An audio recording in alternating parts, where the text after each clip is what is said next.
दोस्तों नमस्ते। इस वीडियो में प्रेमचंद की कहानी का शीर्षक है नई बीवी। पहली बीवी की मौत के बाद लाला डंगामल जब दूसरी शादी कर लेते हैं तो उन्हें लगता है कि वह फिर से जवान हो गए हैं।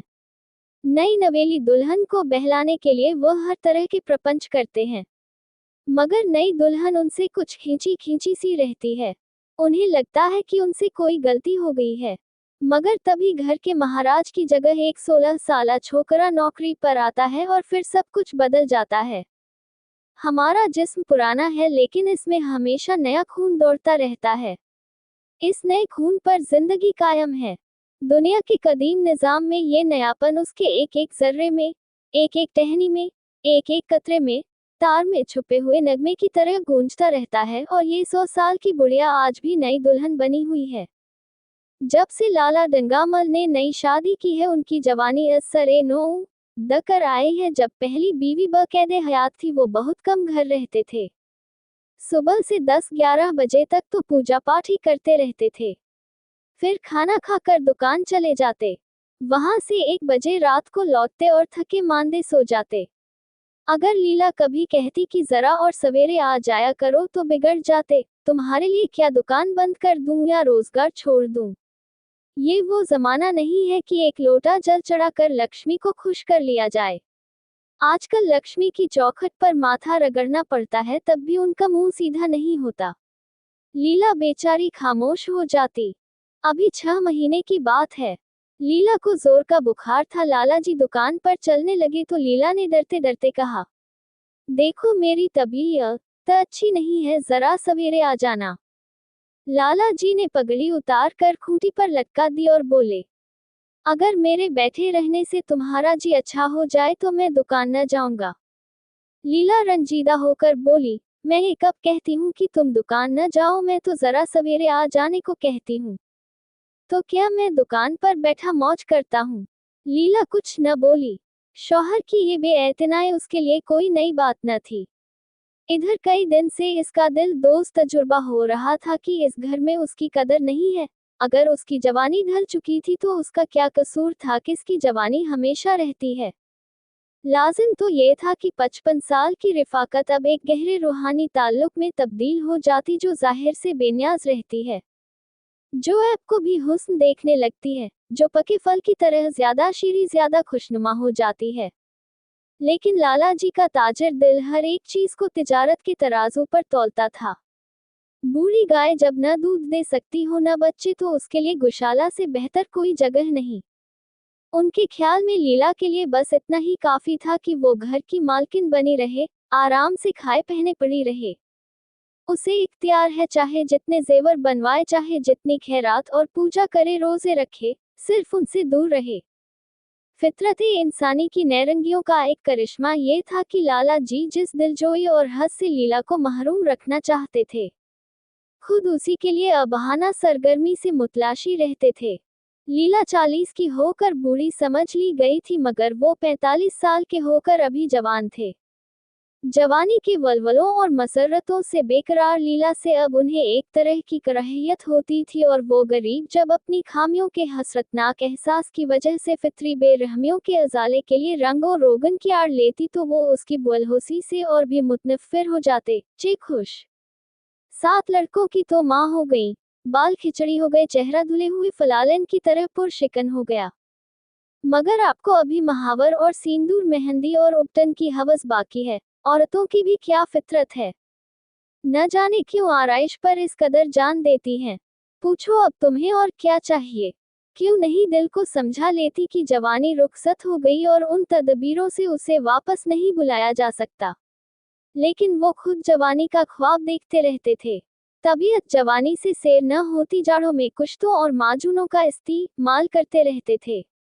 हफ्ते में 2 बार खिजाब लगाते और किसी डॉक्टर से बंदर के गदूदों के इस्तेमाल से मुंह तक ललित खतों किताबत कर रहे थे। लीला ने उन्हें शशो पंच की हालत में खड़ा देखकर मायूसाना अंदाज से कहा, कुछ बतला सकते हो, कई बजे आओगे। लाला जी ने मुलायम लहजे में कहा, तुम्हारी तबीयत आज कैसी है। लीला क्या जवाब दे। अगर कहती है बहुत खराब है तो शायद ये हजरत यहीं बैठ जाएं और उसे जली कटी सुनाकर अपने दिल का बुखार निकालें। अगर कहती है अच्छी हूँ तो बेफिक्र होकर 2 बजे रात की खबर लाएं। डरते डरते बोली, अब तक तो अच्छी थी लेकिन अब कुछ भारी हो रही है। लेकिन तुम जाओ दुकान पर, लोग तुम्हारे मुंतज़िर होंगे। मगर ईश्वर के लिए 1-2 न बजा देना। लड़के सो जाते हैं, मुझे जरा भी अच्छा नहीं लगता। तबीयत त घबराती है। सेठ जी ने लहजे में मोहब्बत की चाशनी देकर कहा, 12 बजे तक आ जाऊंगा, जरूर। लीला का चेहरा उतर गया। 10 बजे तक नहीं आ सकते? 11:30 बजे से पहले किसी तरह नहीं। 10:30 भी नहीं। अच्छा 11 बजे। 11 पर मुसालहत हो गई। लाला जी वाह दा करके चले गए, लेकिन शाम को एक दोस्त ने मुजरा सुनने की दावत दी। अब बेचारे इस दावत को कैसे रद्द करते जब एक आदमी आपको खातिर से बुलाता है, तो ये कहाँ की इंसानियत है कि आप उसकी दावत नामंजूर कर दें। वो आपसे कुछ मांगता नहीं, आपसे किसी तरह की रियायत का ख्वास्तगार नहीं, महज दोस्ताना बेतकल्लुफी से आपको अपनी बस में शिरकत की दावत देता है। आप पर उसकी दावत कबूल करना जरूरी हो जाता है। घर के जंजाल से किसे फुर्सत है, एक न एक काम तो रोज लगा ही रहता है। कभी कोई बीमार है, कभी मेहमान आए हैं, कभी पूजा है, कभी कुछ कभी कुछ। अगर आदमी ये सोचे कि घर से बेफिक्र होकर जाएंगे तो उसे सारे दोस्ताना मरासिम मुनक़ते कर लेने पड़ेंगे। उसे शायद ही घर से कभी फरागत नसीब हो। लाला जी मुजरा सुनने चले गए तो 2 बजे लौटे। आते ही अपने कमरे की घड़ी की सुइयां पीछे कर दी। लेकिन 1 घंटा से ज्यादा की गुंजाइश किसी तरह न निकाल सके। 2 को 1 तो कह सकते हैं। घड़ी की तेजी के सर इल्जाम रखा जा सकता है, लेकिन 2 को 12 नहीं कह सकते। चुपके से आकर नौकर को जगाया। खाना खाकर आए थे, अपने कमरे में जाकर लेट रहे। लीला उनकी राह देखती, हर लम्हा दर्द और बेचैनी की बढ़ती हुई शिद्दत का एहसास करती, न जाने कब सो गई थी। उसको जगाना सोए फितना को जगाना था। गरीब लीला इस बीमारी से जांबर न हो सकी। लाला जी को उसकी वफात का बेहद रूहानी सदमा हुआ। दोस्तों ने ताज़ियत के तार भेजे, कई दिन ताज़ियत करने वालों का तांता बंधा रहा। एक रोजाना अखबार ने मरने वाली की कसीदा ख्वानी करते हुए उसकी दिमागी और अखलाकी खूबियों की मुबालगा आमेज तस्वीर खींची। लाला जी ने उन सब हमदर्दों का दिली शुक्रिया अदा किया और उनके खुलूस व वफादारी का इजहार जन्नत नसीब लीला के नाम से लड़कियों के लिए 5 वजीफे कायम करने की सूरत में नमूदार हुआ। वो नहीं मरी साहिब, मैं मर गया। जिंदगी की शम्मा ए हिदायत गुल हो गई। अब तो जीना और रोना है। मैं तो एक हकीर इंसान था। न जाने किस कार खैर के सिले में मुझे ये नेमत बारगाह अज़दी से अता हुई थी। मैं तो उसकी परस्तिश करने के काबिल भी न था। वगैरह। 6 महीने की उजलत और नफ्सकुशी के बाद लाला डंगामल ने दोस्तों के इसरार से दूसरी शादी कर ली। आखिर गरीब क्या करते। जिंदगी में एक रफीक की जरूरत तो जब ही होती है जब पाँव में खड़े होने की ताकत नहीं रहती। जब से नई बीवी आई है, लाला जी की जिंदगी में हैरत अंगेज इनकलाब हो गया है। दुकान से अब उन्हें इस कदर इन्हिमाक नहीं है। मुतवातिर हफ्तों न जाने से भी उनके कारोबार में कोई हर्ज वाक़े नहीं होता। जिंदगी से लुत्फ़ अंदोज होने की सलाहियत जो उनमें रोज बरोज मुज़महिल होती जाती थी, अब ये तरश्शा पाकर फिर सरसब्ज हो गई है। उसमें नई नई कोंपलें फूटने लगी हैं। मोटर नया आ गया है, कमरे नए फर्नीचर से आरास्ता कर दिए गए हैं। नौकरों की तादाद में माकूल इजाफा हो गया है। रेडियो भी लगा दिया गया है। लाला जी की बूढ़ी जवानी जवानों से भी ज्यादा पुरजोश और वलवला अंगेज हो रही है। उसी तरह जैसे बिजली की रोशनी चांद की रोशनी से ज्यादा शफ़ाफ और नजरफ्रेब होती है। लाला जी को उनके अहबाब उनकी इस जवान तबई पर मुबारकबाद देते हैं तो वो तफाखुर के अंदाज से कहते हैं, भाई हम तो हमेशा जवान रहे और हमेशा जवान रहेंगे। बुढ़ापा मेरे पास आए तो उसके मुंह पर स्याही लगा कर गधे पर उल्टा सवार करके शहर बदर कर दूं। जवानी और बुढ़ापे को लोग न जाने उम्र से क्यों मंसूब करते हैं। जवानी का उम्र से इतना ही ताल्लुक है जितना मजहब का अखलाक से, रुपये का ईमानदारी से, हुस्न का आरइश से। आजकल के जवानों को आप जवान कहते हैं। अरे साहिब, मैं उनकी 1000 जवानियों को अपनी जवानी के 1 घंटा से न तब्दील करूं। मालूम होता है जिंदगी में कोई दिलचस्पी ही नहीं, कोई शौक ही नहीं। जिंदगी क्या है, गले में पड़ा हुआ ढोल है। यही अल्फाज वो कुछ जरूरी तरमीम के बाद आशा देवी के लोहे दिल पर नक्श करते रहते हैं। इससे हमेशा सिनेमा, थिएटर, सैरे दरिया के लिए इसरार करते हैं, लेकिन आशा न जाने क्यों इन दिलचस्पियों से जरा भी मुतासिर नहीं। वो जाती तो है मगर बहुत इसरार के बाद। एक दिन लाला जी ने आकर कहा, चलो आज बजरे पर दरिया की सैर कराएं। बारिश के दिन थे, दरिया चढ़ा हुआ था। अब्र की कतारें बैन उल अक़वामी फौजों की सी रंग बिरंग वर्दियां पहने आसमान पर कवायद कर रही थी। सड़क पर लोग मलार और 12 मासे गाते चले जा रहे थे। बागों में झूले पड़ गए थे। आशा ने बेदिली से कहा, मेरा तो जी नहीं चाहता। लाला जी ने तादीब आमेज़ इसरार से कहा, तुम्हारी कैसी तबीयत है जो सैर और तफरीह की जानिब माइल नहीं होती। आप जाएं, मुझे और कई काम करने हैं। काम करने को ईश्वर ने आदमी दे दिए हैं, तुम्हें काम करने की क्या जरूरत है। महाराज अच्छा सालन नहीं पकाता, आप खाने बैठेगी तो यूं ही उठ जाएंगे। आशा अपनी फुर्सत का बेशतर हिस्सा लाला जी के लिए अनवा इकसाम के खाने पकाने में सर्व करती थी। किसी से सुन रखा था कि एक खास उम्र के बाद मर्दों की जिंदगी की खास दिलचस्पी लज्जत ज़बान रह जाती है। लाला जी के दिल की कली खिल गई। आशा को उनसे किस कदर मोहब्बत है कि वो सैर को उनकी खिदमत पर कुर्बान कर रही है। एक लीला थी कि कहीं जाऊं पीछे चलने को तैयार, पीछा छुड़ाना मुश्किल हो जाता था। बहाने करने पड़ते थे। ख्वाह मखाह सर पर सवार हो जाती थी और सारा मजा किरकिरा कर देती थी। बोले, तुम्हारी भी अजीब तबीयत है, अगर एक दिन सालन बेमजा ही रहा तो ऐसा क्या तूफान आ जाएगा। तुम इस तरह मेरे रईसाना चोंचलों का लिहाज करती रहोगी तो मुझे बिल्कुल आराम तलब बना दोगी। अगर तुम न चलोगी तो मैं भी न जाऊंगा। आशा ने जैसे गले से फंदा छुड़ाते हुए कहा, आप ही तो मुझे इधर उधर घुमाकर मेरा मिजाज बिगाड़े देते हैं। ये आदत पड़ जाएगी तो घर के धंधे कौन करेगा। लाला जी ने फ्याजाना लहजे में कहा, मुझे घर के धंधों की जर्रा बराबर परवाह नहीं है, बाल की नोक बराबर भी नहीं। मैं चाहता हूँ कि तुम्हारा मिजाज बिगड़े और तुम इस घर की चक्की से दूर हो और मुझे बार बार आप क्यों कहती हो। मैं चाहता हूँ तुम कहो, मोहब्बत की गालियाँ दो, गुस्से की सलवातें सुनाओ, लेकिन तुम मुझे आप कहकर जैसे देवता के सिंहासन पर बिठा देती हो। मैं अपने घर में देवता नहीं शरीर छोकरा बनकर रहना चाहता हूँ। आशा ने मुस्कुराने की कोशिश करके कहा, ए नौज, भला मैं आपको तुम कहूंगी। तुम बराबर वालों को कहा जाता है या बड़ों को। मुनीम जी ने 1 लाख के घाटे की पुरम लाल खबर सुनाई होती तब भी लाला जी को शायद इतना सदमा न होता जितना कि आशा के इन भोले भोले अल्फाज से हुआ। उनका सारा जोश, सारा वलवला ठंडा पड़ गया, जैसे बर्फ की तरह मुंजमद हो गया। सर पर बाकी रखी हुई रंगीन फूलदार टोपी, गले में पड़ी हुई जोगे रंग की रेशमी चादर, वो तंजेब का बेलदार कुर्ता जिसमें सोने के बटन लगे हुए थे, ये सारा ठाट जैसे मजह का खेजमा लूम होने लगा, जैसे सारा नशा किसी मंत्र से उतर गया हो। दिल शिकस्ता होकर बोले, तो तुम्हें चलना है या नहीं। मेरा जी नहीं चाहता तो मैं भी न जाऊं। मैं आपको कब मना करती हूँ। फिर आप कहा। आशा ने जैसे अंदर से जोर लगा कर कहा, तुम, और उसका चेहरा शर्म से सुर्ख हो गया। हाँ, इसी तरह तुम कहा करो। तो तुम नहीं चल रही हो। अगर मैं कहूँ कि तुम्हें चलना पड़ेगा, तब चलूंगी। आपके हुक्म की पाबंदी मेरा फर्ज है। लाला जी हुक्म न दे सके। फर्ज और हुक्म जैसे लफ्ज से उनके कानों में खराश सी होने लगी। खिसियाने होकर बाहर चले। उस वक्त आशा को उन पर रहम आ गया। बोली, तो कब तक लौटोगे।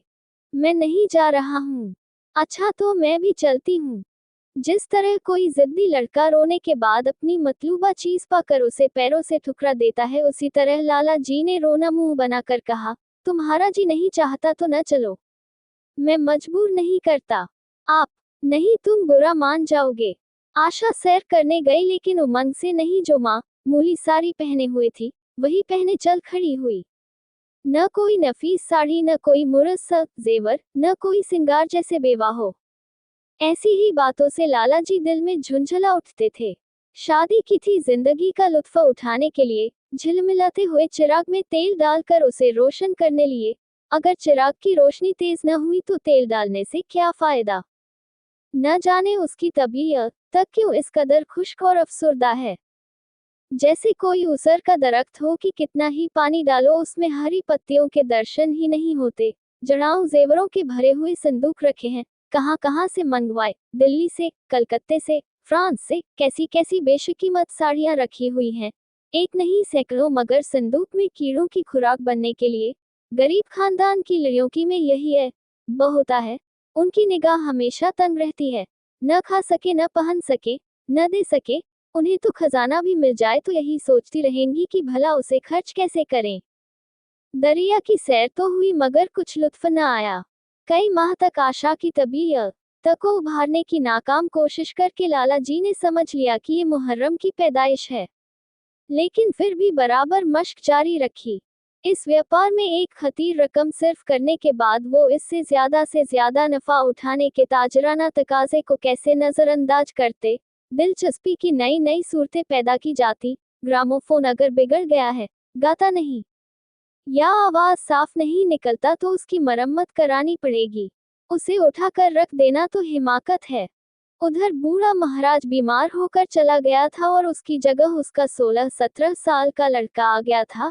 कुछ जीब मस्खरा सा, बिल्कुल उजड़ और दहकानी, कोई बात ही न समझता। उसके फुलके इक्लीदस की शक्लों से भी ज्यादा मुख्तलिफुल अशकाल हो जाते, बीच में मोटे, किनारे पतले। दाल कभी तो इतनी पतली जैसे चाय और कभी इतनी गाढ़ी जैसे दही। कभी नमक इतना कम कि बिल्कुल फीका, कभी तो इतना तेज कि नींबू का नमकीन अचार। आशा सवेरे ही से रसोई में पहुंच जाती और उस बदसली के महाराज को खाना पकाना सिखाती। तुम कितने नालायक आदमी हो जुगल, इतनी उम्र तक तुम क्या घास खोदते रहे या भार झोंकते रहे कि फुलके तक नहीं बना सकते। जुगल आंखों में आंसू भर कर कहता है, बहू जी अभी मेरी उम्र ही क्या है, 17वां ही साल तो है। आशा हंस पड़ी, तो रोटियां पकाना क्या 10-20 साल में आता है। आप 1 महीना सिखा दे बहूजी, फिर देखना मैं आपको कैसे फुलके खिलाता हूँ कि जी खुश हो जाए। जिस दिन मुझे फुलके बनाने आ जाएंगे मैं आपसे कोई इनाम लूंगा। सालन तो अब कुछ पकाने लगा हूँ ना। आशा हौसला अफजा तबस्सुम से बोली, सालन नहीं दवा पकाना आता है। अभी कल ही नमक इतना तेज था कि खाया ना गया। मैं जब सालन बना रहा था तो आप यहाँ कब थी? अच्छा, तो जब मैं यहाँ बैठी रहूं तब तुम्हारा सालन लजीज पकेगा। आप बैठी रहती हैं तो मेरी अकल ठिकाने रहती है, और मैं नहीं रहती तब तो आपके कमरे के दरवाजे पर जा बैठती है। तुम्हारे दादा आ जाएंगे तो तुम चले जाओगे। नहीं बहू जी, किसी और काम में लगा दीजिएगा, मुझे मोटर चलवाना सिखवा दीजिएगा। नहीं नहीं, अब हट जाए, मैं पतीली उतार लूंगा। ऐसी अच्छी साड़ी आपकी कहीं दाग लग जाए तो क्या हो? दूर हो, फुहर तो तुम ही हो। कहीं पतीली पैर पर गिर पड़े तो महीनों झेलोगे। जुगल अफसुर्दा हो गया, नहीं चेहरा और भी खुश्क हो गया। आशा ने मुस्कुराकर पूछा, क्यों लटक गया सरकार का? आप डांट देती हैं बहू जी, तो मेरा दिल टूट जाता है। सेठ जी कितना ही घुड़की दे, मुझे जरा भी सदमा नहीं होता। आपकी नजर कड़ी देखकर जैसे मेरा खून सर्द हो जाता है। आशा ने तशफी दी, मैंने तुम्हें डांटा नहीं, सिर्फ इतना ही कहा कि कहीं पतीली तुम्हारे पांव पर गिर पड़े तो क्या होगा। हाथ तो आपका भी है, कहीं आपके हाथ से ही छूट पड़े तब। सेठ जी ने रसोई के दरवाजे पर आकर कहा, आशा जरा यहाँ आना, देखो तुम्हारे लिए कितने खुशनुमा गमले लाया हूँ। तुम्हारे कमरे के सामने रखे जाएंगे। तुम वहां धुएं धक्कड़ में क्या परेशान हो रही हो? लौंडे को कह दो कि महाराज को बुलाए, वरना मैं कोई दूसरा इंतजाम कर लूंगा। महाराज की कमी नहीं है, आखिर कब तक कोई रियायत करे? इस गधे को जरा भी तो तमीज न आई। सुनता है जुगल, आज लिख दे अपने बाप को। चूल्हे पर तवा रखा हुआ था, आशा रोटियां बेल रही थी। जुगल तवे को लिए रोटियों का इंतजार कर रहा था। ऐसी हालत में भला वो कैसे गमले देखने जाती? कहने लगी, अभी आती हूँ, जरा रोटी बेल रही हूँ, छोड़ दूंगी तो जुगल टेढ़ी मेढ़ी बेलेगा। लाला जी ने कुछ चट कर कहा, अगर रोटियां टेढ़ी मेढ़ी बेलेगा तो निकाल दिया जाएगा। आशा अनसुनी करके बोली, 10-5 दिन में सीख जाएगा, निकालने की क्या जरूरत है? तुम चल कर बता दो गमले कहाँ रखे जाएंगे। कहती हूँ रोटियां बेल कर आई जाती हूँ। नहीं, मैं कहता हूँ तुम रोटियां मत बेलो, तुम ख्वाह मखाह जिद करते हो। लाला जी सन्नाटे में आ गए। आशा ने कभी इतनी बेइल्तिफाती से उन्हें जवाब न दिया था। और ये महज बेइल्तिफाती न थी, इसमें तुर्शी भी थी। खफीफ होकर चले गए। उन्हें गुस्सा ऐसा आ रहा था कि इन गमलों को तोड़कर फेंक दें और सारे पौधों को चूल्हे में डाल दें। जुगल ने सहमे हुए लहजे में कहा, आप चली जाती बहू जी, सरकार नाराज होंगे।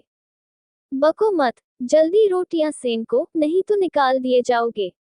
और आज मुझसे रुपए लेकर अपने लिए कपड़े बनवा लो, भिखमंगों की सी सूरत बनाए घूमते हो और बाल क्यों इतने बढ़ा रखे हैं?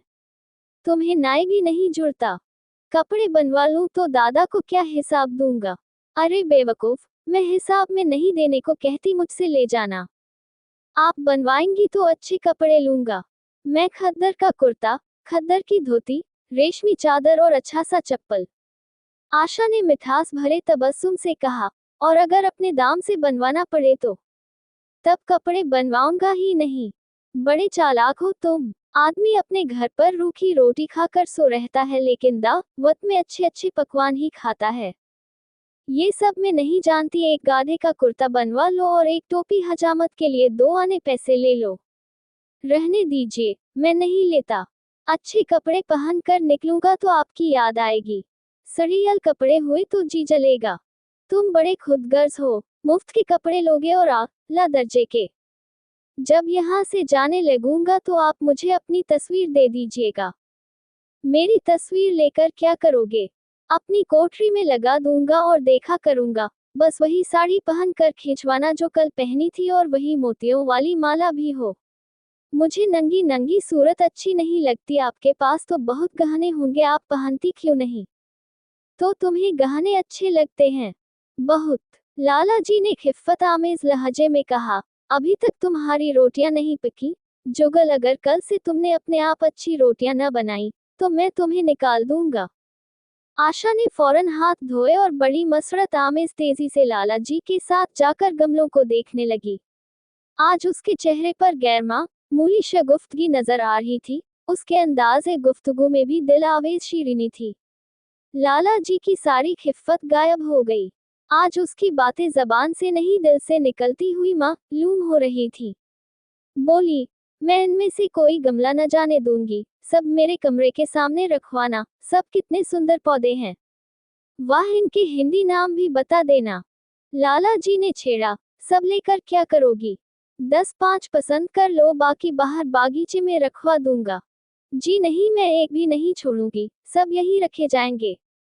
बड़ी हरीस हो तुम। हरी सही, मैं आपको एक भी न दूंगी। 10-5 तो दे दो, इतनी मेहनत से लाया हूँ। जी नहीं, इनमें से एक भी न मिलेगा। दूसरे दिन आशा ने अपने को जेवरों से खूब आरास्ता किया और फिरोजी साड़ी पहनकर निकली तो लाला जी की आंखों में नूर आ गया। अब उनकी शिकाना दिलगोयों का कुछ असर हो रहा है जरूर, वरना उनके बार बार तकाजा करने पर, मिन्नत करने पर भी उसने कोई जेवर न पहना था। कभी कभी मोतियों का हार गले में डाल लेती थी, वो भी बेदिली से। आज उन जेवरों से मुरस्सा होकर वो फूली नहीं समाती, इतराती जाती है। गोया कहती है, देखो मैं कितनी हसीन हूँ, पहले जो कली थी वो आज खिल गई है। लाला साहेब पर घड़ों का नशा चढ़ा हुआ है। वो चाहते हैं उनके अहबाब ओई जजा आकर इस सोने की रानी के दीदार से अपनी आंखें रोशन करें, देखें कि उनकी जिंदगी कितनी पुरलुत्फ है। जो अनवाओ इक्कसाम के शकूक दुश्मनों के दिलों में पैदा हुए थे, आंखें खोलकर देखें कि इत्तेमाद, रवादारी और फिरासत ने कितना खुलूस पैदा कर दिया है। उन्होंने तजवीज़ की, चलो कहीं सैर कराएं। बड़ी मज़ेदार हवा चली रही है। आशा इस वक्त कैसे आ सकती है, अभी उसे रसोई जाना है। वहां से कहीं 12-1 बजे तक फुर्सत मिले, फिर घर के काम धंधे सर पर सवार हो जाएंगे। उसे कहाँ फुर्सत है। फिर कल से उसके कलेजे में कुछ दर्द भी हो रहा है। रह रह कर दर्द उठता है, ऐसा दर्द कभी न होता था। रात न जाने क्यों दर्द होने लगा। सेठ जी एक बात सोचकर दिल ही दिल में फूल उठे, वो गोलियां रंग ला रही हैं। राजवैद्य ने आखिर कहा भी था कि जरा सोच समझ कर इसका इस्तेमाल कीजिएगा, क्यों न हो खानदानी वैद्य है। उसका बाप महाराजा बनारस का मुअल्लिज था, पुराने मुजर्रब नुस्खे हैं उसके पास। चेहरे पर सरासीनगी का रंग भर कर पूछा, तो रात ही से दर्द हो रहा है? तुमने मुझसे कहा नहीं, वरना वैद्य जी से कोई दवा मंगवा देता। मैंने समझा था कि आप अच्छा हो जाएगा, मगर अब बढ़ रहा है। कहाँ दर्द हो रहा है? जरा देखूं तो कुछ आमास तो नहीं है। सेठ जी ने आशा के आंचल की तरफ हाथ बढ़ाया। आशा ने शर्मा कर सर झुका लिया और बोली, यही तुम्हारी शरारत मुझे अच्छी नहीं लगती। जाकर कोई दवा ला दो। सेठ जी अपनी जवामदी का ये डिप्लोमा पाकर उससे कहीं ज्यादा महजूज हुए जितना शायद राय बहादुरी का खिताब पाकर होते। अपने इस कारे नुमाया की दाद लिए बगैर उन्हें कैसे चैन हो जाता। जो लोग उनकी शादी से मुता ललिक शुभ आमेज सरगोशियां करते थे, उन्हें जग देने का कितना नादिर मौका हाथ आया है। पहले पंडित भोलानाथ के घर पहुंचे और बादले दर्दमंद बोले, मैं तो भाई सख्त मुसीबत में मुब्तला हो गया। कल से उनके सीने में दर्द हो रहा है, कुछ की काम नहीं करती। कहती है ऐसा दर्द पहले कभी नहीं हुआ था। भोलानाथ ने कुछ ज्यादा हमदर्दी का इजहार नहीं किया। बोले, हवा लग गई होगी, और क्या? सेठ जी ने उनसे इख्तिलाफ किया। पंडित जी, हवा का फसाद नहीं है, कोई अंदरूनी शिकायत है। अभी कमसिन है ना, राजवैद्य से कोई दवा लिए लेता हूँ। मैं तो समझता हूँ आप अच्छा हो जाएगा। आप बात नहीं समझते, यही आप में नुक्स है। आपका जो ख्याल है वो बिल्कुल गलत है, मगर खैर दवा ला कर दीजिए और अपने लिए भी दवा लेते आएगा। सेठ यहाँ से उठकर अपने दूसरे दोस्त लाला फागमिल के पास पहुंचे और उनसे भी करीब उन्हीं अल्फाज में पुरमलाल खबर कही। फागमल बड़ा शुहा था। मुस्कुरा कर बोला, मुझे तो आपकी शरारत मालूम होती है। मैं अपना दुख सुना रहा हूँ और तुम्हें मजाक सूझता है, जरा भी इंसानियत तुम में नहीं है। मैं मजाक नहीं कर रहा हूँ। भला इसमें मजाक की क्या बात है? वो है कमसिन, नाजुक इंदाम। आप ठहरे आजमूदाकार मर्दे मैदान। बस अगर ये बात न निकले तो मूंछे मुंडवा डालूं। सेठ जी ने मतीन सूरत बनाई। मैं तो भाई बड़ी एहतियात करता हूँ, तुम्हारे सर की कसम। जी रहने दीजिए, मेरे सर की कसम न खाए, मेरे भी बाल बच्चे हैं, घर का अकेला आदमी हूँ। किसी कातिल दवा का इस्तेमाल कीजिए। उन्हें राजवैद्य से कोई दवा लिए लेता हूँ। इसकी दवा वैद्य जी के पास नहीं, आपके पास है। सेठ जी की आंखों में नूर आ गया। शबाब का एहसास पैदा हुआ और इसके साथ चेहरे पर भी शबाब की झलक आ गई। सीना जैसे कुछ फराक हो गया। चलते वक्त उनके पैर कुछ ज्यादा मजबूती से जमीन पर पड़ने लगे और सर की टोपी भी खुदा जाने क्यों कज हो गई। बुशरे से एक बांकपन की शान बरस रही थी। राजवैद्य ने मुजाए जाफिजा सुनाया तो बोले, मैंने कहा था जरा सोच समझकर उन गोलियों का इस्तेमाल कीजिएगा। आपने मेरी हिदायत पर तवज्जो न की। जरा महीने 2 महीने उनका इस्तेमाल कीजिए और परहेज के साथ रहिए, फिर देखिए उनका इजाज। अब गोलियां बहुत कम रही हैं, लूट मची रहती है, लेकिन उनका बनाना इतना मुश्किल और दिक्कत तलब है कि एक बार खत्म हो जाने पर महीनों तैयारी में लग जाते हैं।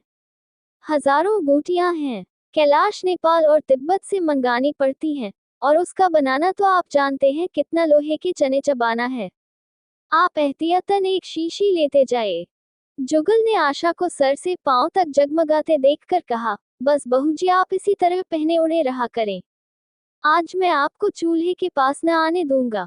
आशा ने शरारत आमेज नजरों से देखकर कहा, क्यों आज ये सख्ती क्यों? कई दिन तो तुमने मना नहीं किया। आज की बात दूसरी है। जरा सुनूं तो क्या बात है? मैं डरता हूँ कहीं आप नाराज न हो जाएं। नहीं नहीं कहो, मैं नाराज न होंगी।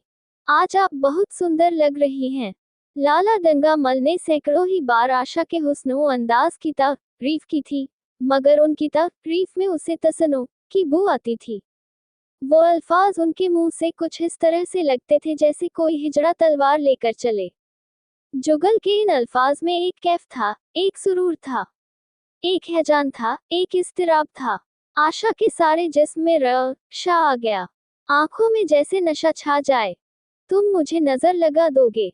इस तरह क्यों घूरते हो? जब यहाँ से चला जाऊंगा तो तब आपकी बहुत याद आएगी। रोटी बनाकर तुम क्या करते हो? दिखाई नहीं देते, सरकार रहते हैं, इसीलिए नहीं आता। फिर अब तो मुझे जवाब मिल रहा है, देखिए भगवान कहाँ ले जाते हैं। आशा का चेहरा सुर्ख हो गया। कौन तुम्हें जवाब देता है? सरकार ही तो कहते हैं तुझे निकाल दूंगा। अपना काम किए जाओ, कोई नहीं निकालेगा। अब तो तुम रोटियां भी अच्छी बनाने लगे। सरकार है बड़े गुस्सावर। 2-4 दिन में उनका मिजाज ठीक किए देती हूँ। आपके साथ चलते हैं तो जैसे आपके बाप से लगते हैं। तुम बड़े बदमाश हो, खबरदार, जबान संभाल कर बातें करो। मगर खफकी का ये पर्दा उसके दिल का राज ना छिपा सका। वो रोशनी की तरह उसके अंदर से बाहर निकला पड़ता था। जुगल ने उसी बेबाकी से कहा, मेरी जबान कोई बंद कर ले। यहाँ तो सभी कहते हैं, मेरा ब्याह कोई 50 साल की बुढ़िया से कर दे तो मैं घर छोड़कर भाग जाऊं, या खुद जहर खा लूं या उसे जहर देकर मार डालूं, फांसी ही तो होगी। आशा मसनूई गुस्सा कायम न रख सकी। जुगल ने उसके दिल के तारों पर मिज़राब की एक ऐसी चोट मारी थी कि उसके बहुत मजबूत करने पर भी दर्द दिल बाहर निकल ही आया। किस्मत भी तो कोई चीज है। ऐसी किस्मत जाए जहन्नुम में। तुम्हारी शादी किसी बुढ़िया से करूंगी, देख लेना। तो मैं भी जहर खा लूंगा, देख लीजिएगा। क्यों? बुढ़िया तुम्हें जवान से ज्यादा प्यार करेगी, ज्यादा खिदमत करेगी, तुम्हें सीधे रास्ते पर रखेगी। ये सब माँ का काम है। बीवी जिस काम के लिए है उसी के लिए है। आखिर बीवी किस काम के लिए है? आप मालिक हैं, नहीं तो बतला देता किस काम के लिए है। मोटर की आवाज आए। न जाने कैसे आशा के सर का आंचल खिसककर कंधे पर आ गया था। उसने जल्दी से आंचल सर पर खींच लिया और ये कहती हुई अपने कमरे की तरफ चली, लाला खाना खाकर चले जाएंगे, तुम जरा आ जाना।